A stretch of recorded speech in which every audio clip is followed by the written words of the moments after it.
Turma, muita gente me pergunta sobre a minha história, então eu decidi contar. As pessoas perguntam como que você chegou até aqui, as pessoas perguntam como foi a trajetória, porque agora eles vêm do ponto que chegou. E olha que massa, eu nunca achei que eu ia fazer um vídeo tipo esse, uma live tipo essa, né? Não é que eu esteja nervoso, é massa, que é algo que eu nunca tinha pensado. Eu sempre me posicionei, quando eu decidi falar desde lá de trás, eu sempre me posicionei que eu ia ser um cara de negócio, que eu não ia falar muito sobre mentalidade, eu ia falar sobre gestão, eu ia falar sobre marketing, eu ia falar sobre operação, que é o que eu mais sei falar, é o que eu gosto de falar. E na maioria das vezes, as coisas começam a evoluir de uma maneira diferente do que a gente espera, e a gente tem que ressignificar o motivo do que a gente faz as coisas. Muitos de vocês aqui votam para saber sobre mentalidade, sobre a minha vida e sobre o percurso. Eu acredito que é ponto fundamental aí da nossa história, vocês saberem da minha história. Então, sem mais delongas, vamos começar. Eu comecei a trabalhar no Kumon como um instrutor. O que eu fazia? Basicamente eu corrigia as tarefas, eu corrigia diariamente ali as coisas dos meus coleguinhas ali, né? E eu acredito que eu tinha uns 14 para 13 anos nessa época. Eu sempre quis trabalhar, eu sempre quis fazer alguma coisa. E eu já tinha tentado algumas coisas e não tinha conseguido. Eu já tinha ido na farmácia tentar ser entregador e eles não tinham deixado antes. E eu lembro que eu fui no ponto de ônibus levar um aluno, que eu coloquei o telefone na orelha para aparecer, ninguém tinha me ligado. E veio um trombolho de um cara e me levou o celular. Isso não tinha nem 5 dias que eu tinha comprado. Eu nem sempre fui um bom aluno, né? Eu nem sempre tive boas notas. Eu já fui reprovado e coisas do tipo. Eu falei, cara, por que as pessoas julgam tanto por eu não ser bom aluno? Eu vou ter que ser bom aluno uma hora. Era melhor ser famosinho e bonitinho do que ser inteligente, né? Era o que eu pensava.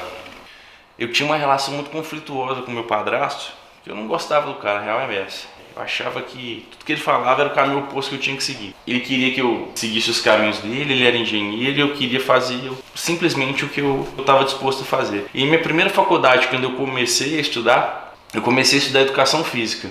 Quando eu comecei a entender o que educação física fazia, eu teria que ser um personal trainer ou um professor, e eu comecei a estudar o que esses caras poderiam almejar para o futuro. Eu falei, eu não quero isso não. Porque se eu der um passo atrás, eu vou lembrar que meu sonho sempre foi ser grande. Eu queria impactar muitas vidas, assim. Eu queria impactar sendo empresário, sei lá, eu imaginava algo grande, eu imaginava líder de um time muito grande. E eu entendi que isso não tinha a ver com o meu sonho. E aí eu decidi fazer administração de empresas. Mas eu vou administrar qual empresa, né?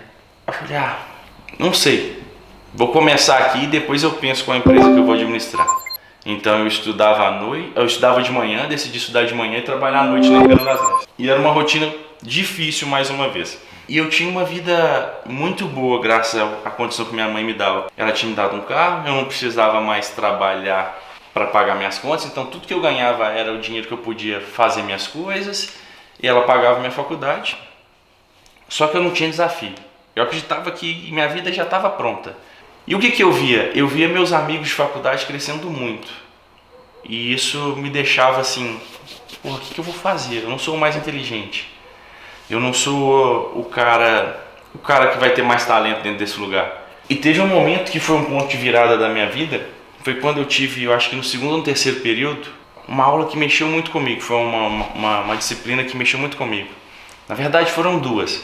Eu tive disciplina de logística e de marketing. Logística mexeu muito comigo, mas não sabia como fazer. Marketing mexeu muito comigo e eu decidi de uma oportunidade. E esse ponto de virada foi, cara, se eu aplicar o que o meu professor está me ensinando, eu acredito que eu posso trazer mais alunos. Só que eu não tinha capacidade nenhuma, eu só tinha vontade. Então eu pedi essa oportunidade porque à tarde não tinha aula na faculdade que eu trabalhava. Então eu trabalhava de manhã e à tarde eu cuidava da operação. E eu falei, se eu puder cuidar dessa questão de novos alunos de vestibular, eu acho que eu posso ajudar. E o ponto de virada foi o recorde de inscrição. E gente, só que todo o processo de vestibular para uma faculdade, ainda mais para uma faculdade pequena, ela dura 2 meses, que é a grande burrice, depois para.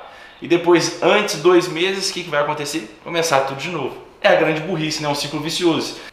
E aí, eu continuei minha graduação, eu continuei meus estudos. E aquela pulguinha de marketing sempre foi interessante para mim. Mas era marketing tradicional, não tinha nada a ver com marketing digital. E eu decidi que eu tinha que estudar em alguma coisa que tivesse a ver com a minha área. O tempo foi passando. Por que eu decidi sair dessa faculdade? Foi ficando muito, muito difícil, gente. Certo momento eu bati meu carro e eu fiquei sem carro.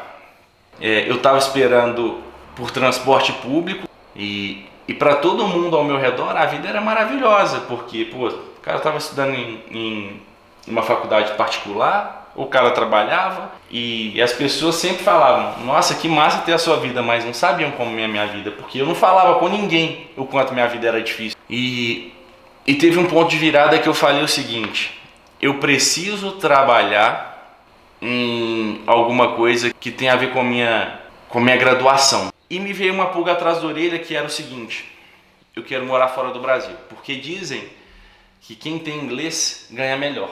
Eu falei, uai, se quem fala inglês ganha melhor, como é que eu vou fazer para estudar inglês? E foi uma jornada difícil, porque eu não tinha condição de ir pelo meu próprio bolso, eu teria que pedir dinheiro para minha mãe e para o meu padrasto na época. E eu comecei nessa empreitada de querer ir para os Estados Unidos e olha que louco, me preparei para ir tirar o visto. Fui para São Paulo fazer a entrevista, foi negado meu visto. A única pergunta que eu fiz pro cara foi o seguinte, o cara que me reprovou falou o seguinte: que dia que eu posso tentar de novo? Que dia que eu posso voltar aqui e tentar de novo esse visto? Ele falou assim: eu acho que você pode em 10 dias, 7, 10 dias, 15 dias, sei lá. E turma, foi exatamente o tempo que eu fiquei estudando.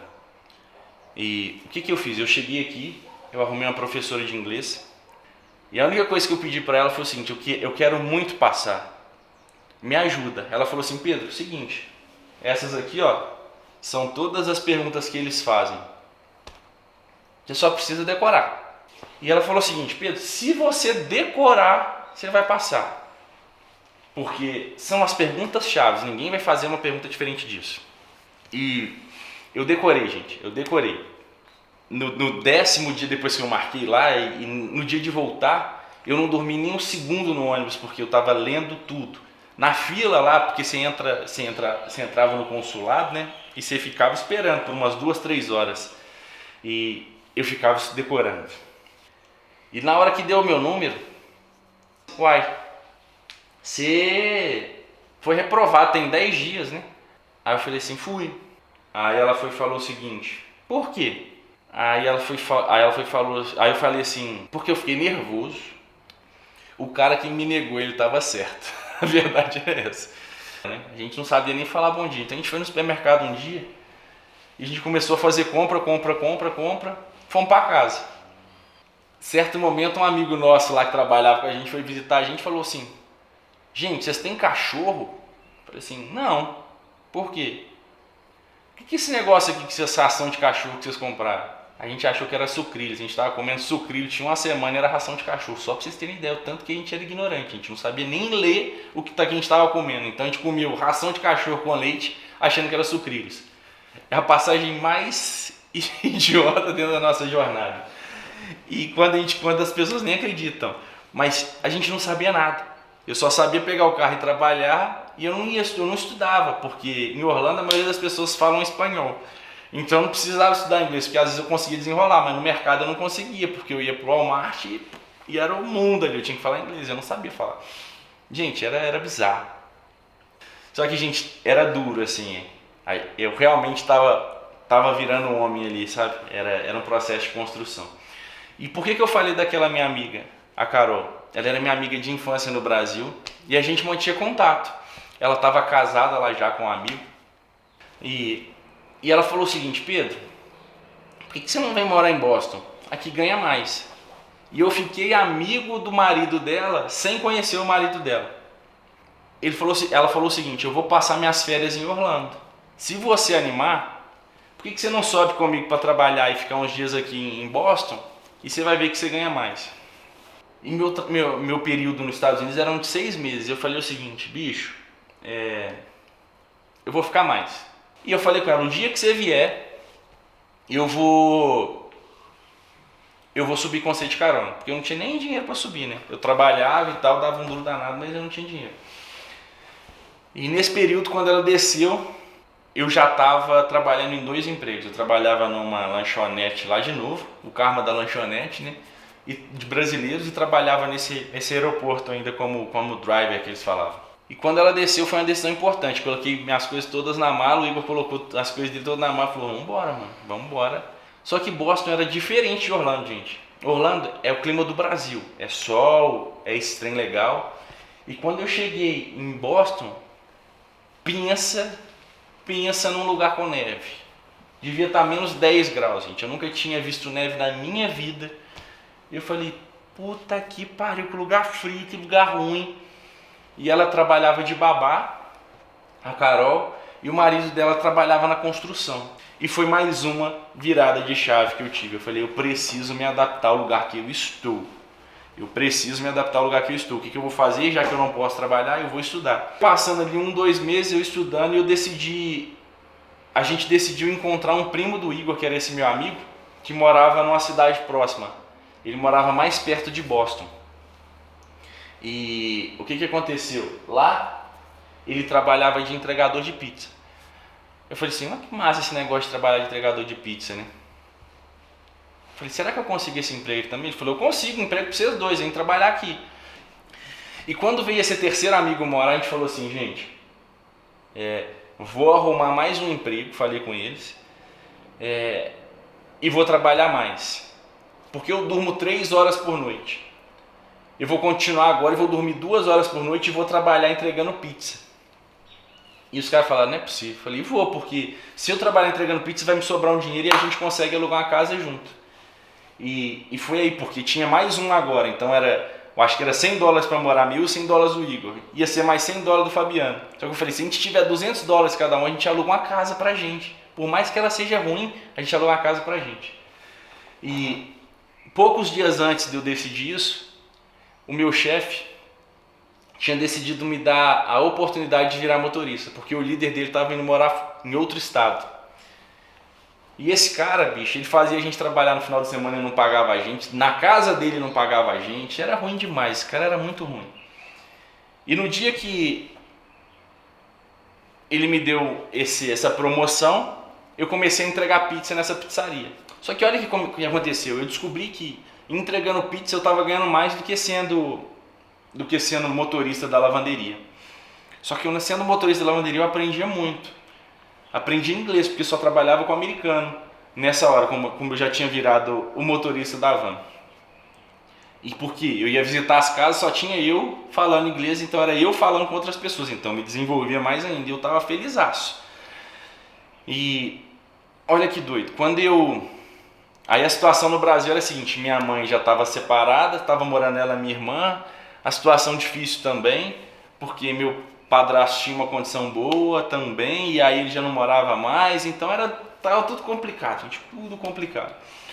E eu decidi entrar nesse novo emprego, dormir um pouco menos, e foi a hora que eu descobri o seguinte, que entregar pizza dava dinheiro, e eu falei assim, vou levar isso aqui a sério.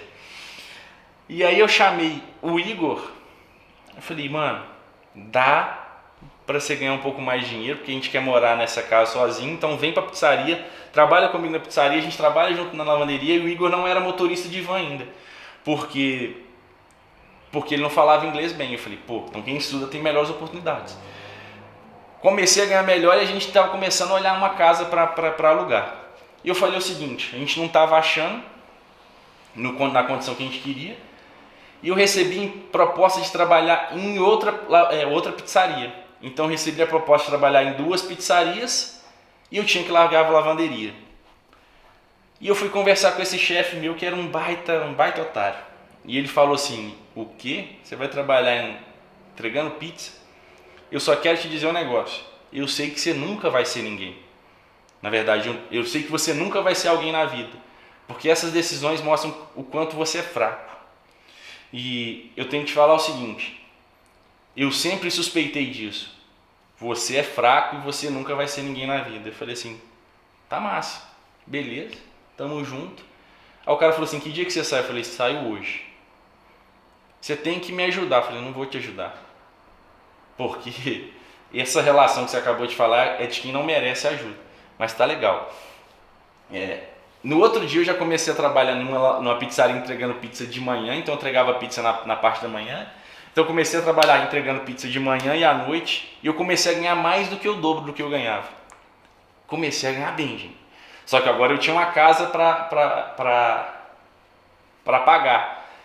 E como eu queria que o Igor trabalhasse na pizzaria, a gente comprou um carro, então a gente estava devendo um carro também, então agora a gente já tinha 2 carros e estava olhando a casa. E nessa segunda pizzaria que eu comecei a trabalhar, ele tinha algumas casas lá. E ele falou, Pedro, já que você está procurando casa, aluga a minha. Eu tenho uma casa sobrando aqui. Eu falei, sério? Porque eu não tinha nem um avalista para alugar a casa. E olha que doideira, eu já tinha agora um avalista, o cara que queria que eu morasse na casa dele. E quando eu falei assim, sério, ele falou, sério, aluga a minha casa, você vai ter a oportunidade de morar lá e a gente já desconta do seu salário aqui. Eu falei, massa demais. Aí ele falou o seguinte, eu quero $700, acho 750. Eu falei assim, mano, eu não tenho condição de pagar $750. Mora eu e mais 2. E ele falou que a casa era 2 quartos. Então, um dormia na sala, um dormia num quarto, outro no outro, e só tinha cozinha de diferença. Tava ótimo pra gente. Era um banheiro, 3 quartos, 2 quartos e a sala. E tava ótimo. Só que aí o que ele falou? Eu quero 750. Eu falei, mano, 750 eu não tenho condição de pagar. Eu posso pagar 500. Aí ele falou assim, não, 500 não dá pra fazer. Dá pra fazer por 600. Eu falei, era o valor que eu queria. Eu falei, 600 eu fecho. 200 para cada um. Então, eu já tinha a casa que eu queria, pelo preço que eu queria, a casa era boa, era o que eu podia pagar, gente. E a gente já tinha 2 carros, agora ir morando numa casa. Então eu já estava rico, gente. Eu estava rico, morando no lugar que eu queria, tendo uma vida bacana, estudando muito ainda, eu continuava estudando, trabalhando em 2 empregos. E eu fiz o Igor nesse momento trabalhar nessas 2 pizzarias que eu trabalho. Ele deixou também a lavanderia e trabalhava nesses 2 lugares que eu trabalhava. Então a gente já estava vivendo a vida dos sonhos. E esse outro amigo também trabalhava em outra pizzaria. Então todo mundo trabalhava entregando pizza. Então eu lembro que nesse ano, gente, a gente trabalhava em 2 períodos, né? Metade em cada pizzaria. E eu não trabalhei durante 1 ano por meio período. Olha que doideira. De domingo a domingo, eu não trabalhei 1 ano em meio período. Era levantar para trabalhar, igual uma máquina. Só que olha que massa, eu já tinha a oportunidade de comer comida boa. Porque de vez em quando as pessoas pediam pizza e não levavam para casa. E não iam buscar, pagavam e não iam buscar. Porque chovia e coisa do tipo. Então ele deixava lá eu comer 2 pedaços de pizza por trabalho, cada um deles, então eu comia 4 pedaços de pizza já. E de vez em quando ele falava assim, alguém pediu essa pizza aqui e não levou a pizza que sobrou lá, porque lá eles vendem pedaço, as pessoas entram, compram um pedaço de pizza e vai embora. É diferente aqui no Brasil, né? E às vezes sobrava daquela que tinha no balcão. E ele falava o seguinte, pode levar. E aí o que acontecia? Esse outro amigo meu trabalhava em outro restaurante, então eu comia comida diferente, quando eu levava para casa ele também levava, a gente trocava essas comidas. Então eu já estava comendo comida boa, sem pagar, e ainda conseguia juntar um dinheirinho, que era o dinheiro que eu tinha que gastar com comida, eu já não precisava gastar, porque eu estava comendo ali. Então eu conseguia juntar um dinheirinho a mais para ajudar minha mãe, conseguia pagar minhas contas, conseguia estudar. E gente, durante todo esse período eu não tive uma vez que eu fui para balada, uma vez que eu ia em festa, porque eu não tinha condição.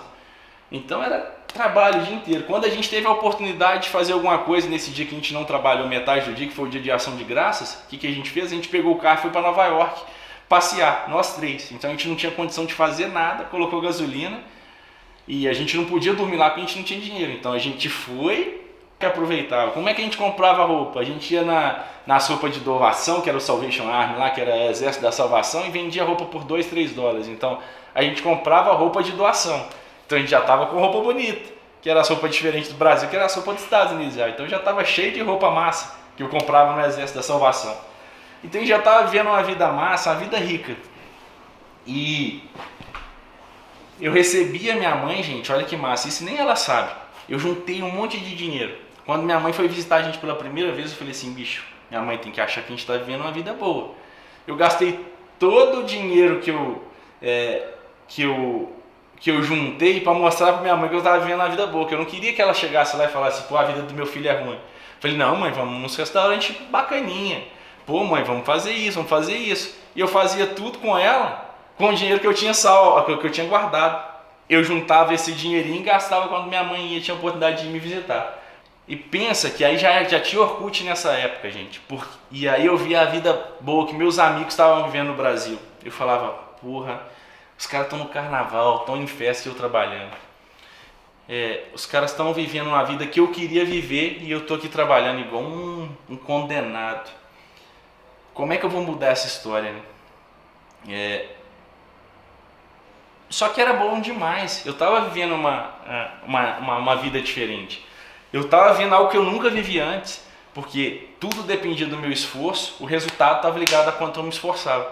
E isso para mim era diferente. Já não tinha pai e mãe para me dar a condição, não tinha nada, mas tinha tudo que eu podia fazer para ter o meu resultado. E as coisas foram melhorando. E certo momento, gente, eu falei o seguinte, cheguei pro Igor e falei, mano, o que você vai fazer? Ele falou, não volto pro Brasil nunca mais. Eu falei, eu também não quero voltar nunca mais pro Brasil. Só que minha mãe teve uma apendicite e não ficou tão bem de saúde. E em 10 dias eu decidi voltar pro Brasil. Eu falei assim, bicho, eu preciso voltar porque eu tenho que cuidar da minha família. Eu não posso só pensar no que eu faço, não. Eu decidi voltar pro Brasil e viver tudo de novo. Só que de um ângulo diferente. Eu não tinha formado no Brasil, eu não tinha acabado minha graduação no Brasil. Eu falei, eu tenho que estudar. E a única coisa que eu trouxe pro Brasil, gente, foi roupa. Por quê? O Black Friday americano, ele é de verdade, né? Ele funciona. Eu decidi pegar o Black Friday e comprar todas as minhas reservas financeiras, que tinham sido uns $400. Eu decidi comprar as minhas reservas financeiras de roupa, aquelas camisas da Abercrombie, sabe? Não sei se vocês lembram da época, para vender aqui no Brasil. Só que eu ainda tinha um truque na manga. Eu tinha um carro que eu paguei $800, já valia, eu podia vender por 600. Peguei esse carro de $600, então agora eu tinha $900 para comprar de roupa. Então eu cheguei aqui igual um muambeiro no Brasil, cheio de roupa. Minha mãe me ajudou a fazer um quarto onde tinha umas araras e a gente colocou uns cabidão assim, ó. E eu chegava para os meus amigos e falava assim, mano, você quer comprar roupa foda? Eu trouxe um monte. Então eu comecei a comprar roupa lá de $15 e vendia aqui no Brasil por 60, 70, 80 reais. Então eu tinha o dinheiro que eu tinha para voltar a trabalhar no mercado de trabalho, eu trouxe muita roupa, gente. Pra você ter ideia, uns 4 anos depois, a roupa que eu não vendia, que eu não tinha vendido, eu usava ainda e tirava a etiqueta. Eu voltei pro Brasil, paguei o resto da minha faculdade com essas roupas, voltei pro Brasil, paguei o meu estilinho de vida com essas roupas. E eu falei, a educação é o que vai mudar minha vida. Quando eu voltei pro Brasil, eu voltei para ser um estagiário. Arrumei um estagiário de novo em quê? Em finanças. Vendia a roupa, tinha um estágio e estudava à noite. Eu tinha que voltar para trabalhar e voltei a trabalhar ganhando R$1.200 como estagiário. Tinha essas roupinhas, só que eu trabalhava como estagiário de finanças. E o que mais eu odiava na vida era finanças. Só que o que mais pagava como estagiário era finanças. Eu falei, é isso aí que eu vou fazer, porque mesmo eu não gostando, eu tenho que trabalhar como estagiário para ganhar esse dinheiro, que é o dinheiro que eu preciso. E foi aonde, nesse percurso aí, eu voltei a estudar e conheci a Janaína, que é minha esposa. Pensa na pessoa que foi parceira da minha vida. Então aqui, a gente começou a namorar nessa época, eu não tinha dinheiro para pagar nem nada, filho. A gente ia pro restaurante, se ela não pagasse, fudeu, eu não tinha dinheiro. E muitas das vezes ela que bancava tudo pra gente. Eu não tinha condição, gente. E não foi fácil, mas foi muito massa. Turma, muito, muito obrigado por pararem o tempo de vocês para escutar a minha história. É edificante demais para mim poder contar para as pessoas que achavam que eu era um filhinho de papai, que minha vida ela tinha sido fácil. Mas é sempre ver o resultado hoje. É olhar e ver a Ferrari hoje é fácil, mas vamos ver o que aconteceu nessa jornada. Turma, até mais. Amanhã eu continuo. Abraço.